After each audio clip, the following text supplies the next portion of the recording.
Cash from financing activities is a major part of the cash flow statement.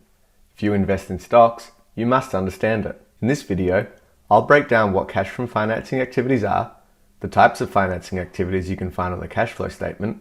We'll then look at Nike's cash from financing activities.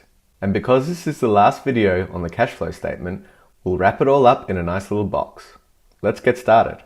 What is cash from financing activities? If you've been following this video series, you'll have learnt about the cash flow statement. You'll also know there are three main sections to the cash flow statement: cash from operating activities, cash from investing activities, and cash from financing activities. If you haven't watched those videos, I suggest you do. Moving on. Cash from financing activities is the amount of cash that flows into and out of a company due to financing activities. Financing activities being how the company is funded. A company can be funded in two ways: equity and debt. So cash from financing activities are the cash transfers related to equity and debt. What are common types of financing activities? Financing activities include the issuance of equity, repayment of equity, payment of dividends, issuance of debt, and repayment of debt. They will issue equity. Usually, this is in the form of common shares, but may also be preference shares or alternative forms of equity. When a company issues equity, they get cash in return, so it will be a positive number on the cash flow statement. When a company buys back shares from shareholders, this is a repayment of equity. Repaying equity will take cash out of the business, so this will be a negative number. When a company pays shareholders a dividend, cash flows out of the business, so it is a negative number. Instead of using new shares to raise money, a company may choose to issue debt. This could be taking out a loan from the bank or issuing bonds. When a company issues debt, cash flows into the business, so it's a positive number. Repayment of debt is when the company pays back its debts. This takes cash out of the business, so it's a negative number.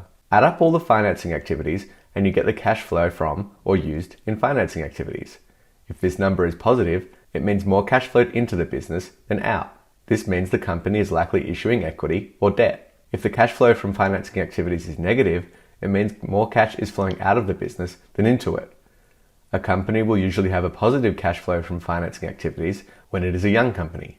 Young companies do not usually generate much cash from their operations, so they need to raise money from outside parties, such as investors or lenders.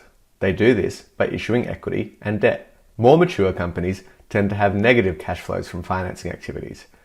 That's because more mature companies tend to generate lots of cash from operations, usually more cash than they need. So they use that excess cash to pay off debt, repurchase stock, and pay dividends. Let's take a look at Nike. Here is Nike's cash flow statement for the year ending 31 May 2023. Here are the cash flows from financing activities. First, we have increase or decrease in notes payable. Notes payable is a type of debt. In FY23, Nike had a decrease in notes payable of $4 million.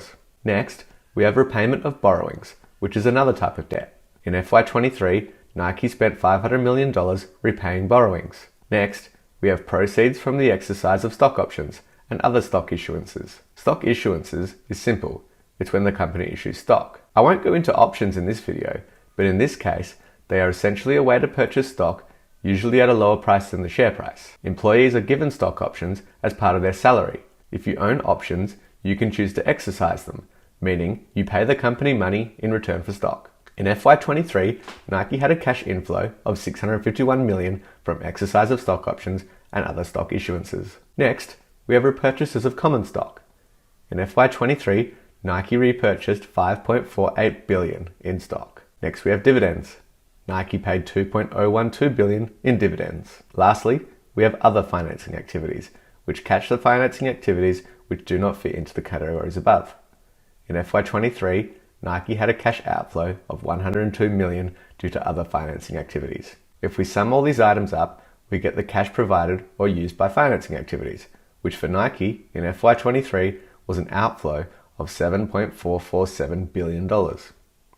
We can see this is largely due to repurchasing stock and paying dividends, both of which are great if you are a shareholder. If we move down, we get the net increase or decrease in cash and equivalents. We get this by adding up the cash from operations, cash from investing activities, and cash from financing activities. Nike had a net decrease of $1.133 billion in cash and equivalents during FY23. If we add this to the cash and equivalents at the beginning of the year, which was $8.574 billion, we get the cash and equivalents at the end of the year, which is $7.441 billion. This then becomes the first number on the balance sheet.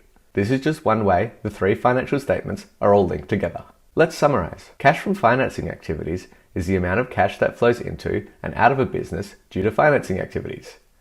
Types of financing activities include the issuance and repayment of equity, payment of dividends, and issuance and payment of debt. When cash flows into the business, it will be a positive number.